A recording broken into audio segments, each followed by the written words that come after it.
1 Crônicas, capítulo 20. Na primavera seguinte, na época do ano em que os reis costumam sair para a guerra, Joabe saiu com seu exército e invadiu o país de Amon.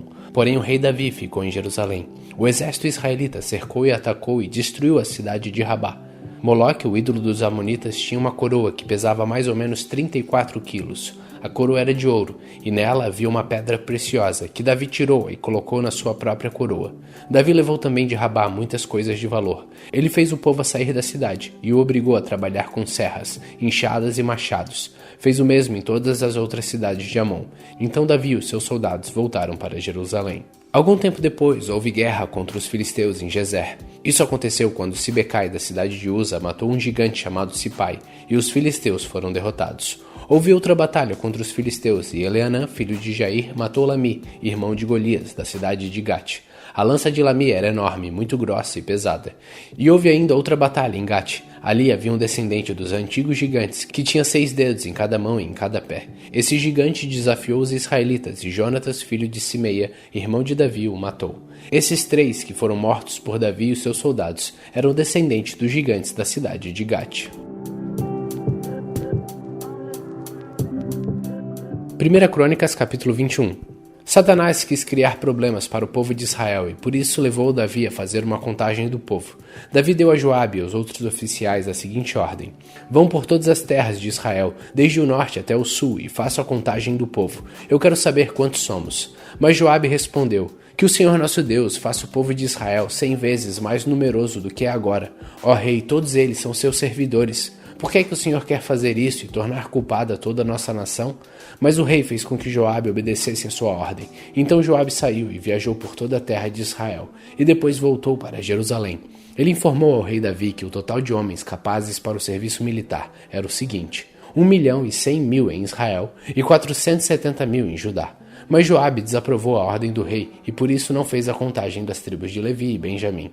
O que foi feito desagradou a Deus e por isso ele castigou o povo de Israel. Então Davi disse: ó Deus, eu cometi um pecado terrível quando mandei contar o povo. Por favor, perdoa-me. O que fiz foi uma loucura. Então o Senhor Deus disse a Gate, o profeta de Davi: vá e diga a Davi que eu dou a ele o direito de escolher uma de 3 coisas. Aquilo que ele escolher eu farei. Gade foi falar com Davi, contou o que o Senhor tinha dito e disse: você pode escolher uma destas 3 coisas: 3 anos de fome, 3 meses fugindo dos exércitos dos seus inimigos, ou 3 dias nos quais o Senhor atacará você com a espada dele, mandando peste para a terra de Israel e usando seu anjo para trazer morte por todo o país. O que você prefere? Que resposta devo dar a Deus? Davi respondeu: estou desesperado, porém não quero ser castigado por homem. Que o próprio Senhor me castigue, porque ele é misericordioso. Então Deus mandou que uma peste caísse sobre o povo de Israel, e morreram 70.000 israelitas. Depois mandou um anjo para destruir a cidade de Jerusalém, mas mudou de ideia e disse ao anjo: pare, já chega. O anjo do Senhor estava perto do terreiro de malhar cereais que pertencia a Araúna, o jebuseu. Davi olhou e viu o anjo no ar, segurando a sua espada, pronto para destruir Jerusalém. Então Davi e os líderes do povo, todos eles vestindo roupas feitas de pano grosseiro, ajoelharam-se e encostaram o rosto no chão.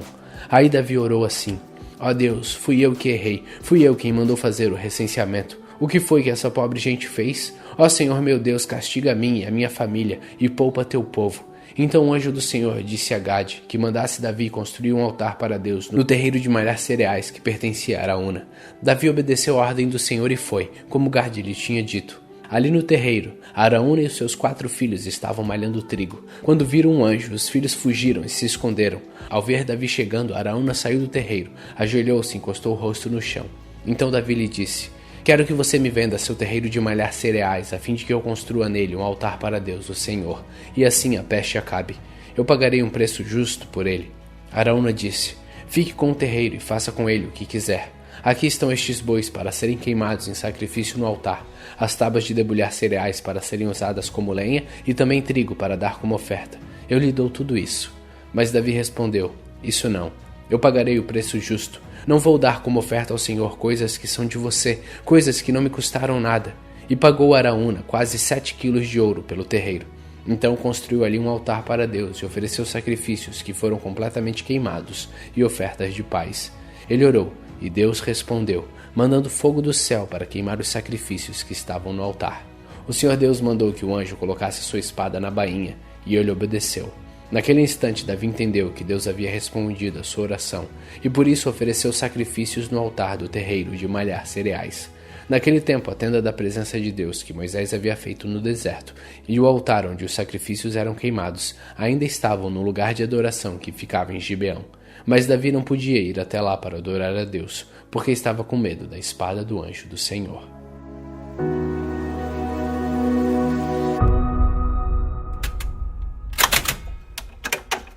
Salmos capítulo 2. Porque as nações pagãs planejam revoltas? Porque os povos fazem planos tão tolos? Os seus reis se preparam e seus governantes fazem planos contra Deus, o Senhor, e o rei que ele escolheu. Esses rebeldes dizem: vamos nos livrar do domínio deles e acabemos com o poder que eles têm sobre nós. Do seu trono lá no céu, o Senhor ri e zomba deles. Então, muito irado, ele o ameaça e o assusta com o seu furor. Ele diz: já coloquei o meu rei no trono, lá em Sião, no meu santo monte. O rei diz: anunciarei o que o Senhor afirmou. O Senhor me disse: você é o meu filho, hoje eu me tornei seu pai. Peça e lhe darei todas as nações, e o mundo inteiro será seu. Como uma barra de ferro você as quebrará e os fará em pedaços, como se fossem potes de barro. Agora escutem, ó reis, prestem atenção, autoridades. Adorem o Senhor com temor, tremam e se ajoelhem diante dele. Senão, ele ficará logo irado, e vocês morrerão. Felizes são aqueles que buscam a proteção de Deus. Mateus capítulo 3. Naquele tempo, João Batista foi para o deserto da Judéia e começou a pregar, dizendo: arrependam-se de todos os seus pecados, porque o reino do céu está perto. A respeito de João, o profeta Isaías tinha escrito o seguinte: alguém está gritando no deserto, preparem o caminho para o Senhor passar, abram estradas retas para ele. João usava uma roupa feita de pelos de camelo e um cinto de couro e comia gafanhotos e mel do mato. Os moradores de Jerusalém, da região da Judéia e de todos os lugares em volta do rio Jordão iam ouvi-lo. Eles confessavam seus pecados e João batizava no rio Jordão. Quando João viu que muitos fariseus e saduceus vinham para serem batizados por ele, disse: ninhada de cobras venenosas, quem disse que vocês escaparão do terrível castigo que Deus vai mandar? Façam coisas que mostrem que vocês se arrependeram dos seus pecados, e não digam uns aos outros: Abraão é o nosso antepassado, pois eu afirmo a vocês que até estas pedras Deus pode fazer descendente de Abraão. O machado está pronto para cortar a árvore pela raiz. Toda árvore que não dá frutas boas será cortada e jogada no fogo. Eu os batizo com água para mostrar que vocês se arrependeram de seus pecados, mas aquele que virá depois de mim os batizará com Espírito Santo e fogo. Ele é mais importante que eu e eu não mereço a honra de carregar suas sandálias. Com a pá que eu tenho na mão, ele vai separar o trigo da palha, guardará o trigo no seu depósito, mas queimará a palha no fogo que nunca se apaga. Naqueles dias, Jesus foi da Galiléia até ao Rio Jordão a fim de ser batizado por João Batista. Mas João tentou convencê-lo a mudar de ideia, dizendo: eu é que preciso ser batizado por você, e você está querendo que eu o batize? Mas Jesus respondeu: deixe que seja assim agora, pois é dessa maneira que faremos tudo o que Deus quer. E João concordou. Logo que foi batizado, Jesus saiu da água, o céu se abriu e Jesus viu o Espírito de Deus descer como uma pomba e pousar sobre ele. Do céu veio uma voz que disse: este é meu filho amado, em quem me alegro. Mateus capítulo 4. Então o Espírito Santo levou Jesus ao deserto para ser tentado pelo diabo. Depois de passar 40 dias e 40 noites sem comer, Jesus estava com fome. Então o diabo chegou perto dele e disse: se você é o filho de Deus, mande que estas pedras virem pão. Jesus respondeu: as escrituras sagradas afirmam: o ser humano não vive só de pão, mas vive de tudo que Deus diz. Em seguida, o diabo levou Jesus até Jerusalém, a cidade santa, e o colocou no lugar mais alto do templo. Então disse: se você é o filho de Deus, jogue-se daqui, pois as escrituras sagradas afirmam: Deus mandará que os seus anjos cuidem de você. Eles vão segurá-lo com suas mãos, para que nem mesmo seus pés sejam feridos nas pedras. Jesus respondeu: mas as escrituras sagradas também dizem: não põe à prova o Senhor teu Deus. Depois o diabo levou Deus para um monte muito alto, mostrou-lhe todos os reinos do mundo e suas grandezas e disse: eu lhe darei tudo isso se você se ajoelhar e me adorar.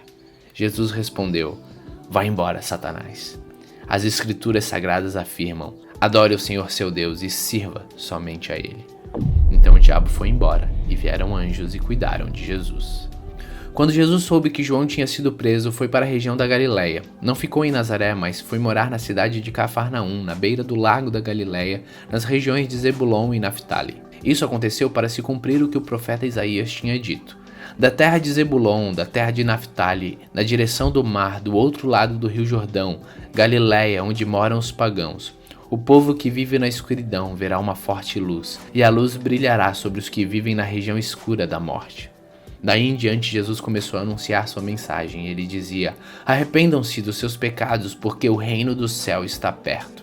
Jesus estava andando pela beira do lago da Galileia quando viu dois irmãos que eram pescadores, Simão, também chamado de Pedro, e André. Eles estavam no lago pescando com redes. Jesus lhes disse: venham comigo, que eu ensinarei vocês a pescar gente. Eles largaram logo as redes e foram com Jesus. Um pouco mais adiante, Jesus viu os outros dois irmãos, Tiago e João, filhos de Zebedeu. Eles estavam num barco junto com o pai consertando as redes. Jesus chamou os dois e no mesmo instante eles deixaram o pai e o barco e foram com ele. Jesus andou por toda a Galiléia, ensinando nas sinagogas, anunciando a boa notícia do reino e curando as enfermidades e as doenças graves do povo. As notícias a respeito dele se espalharam por toda a região da Síria. Por isso o povo levava a Jesus pessoas que sofriam de várias doenças e todos os tipos de males. Isto é, epiléticos, paralíticos e pessoas dominadas por demônios. E ele curava a todos. Grandes multidões o seguiam, e era gente da Galiléia, das 10 cidades, de Jerusalém, da Judéia e das regiões que ficam no lado leste do Rio Jordão.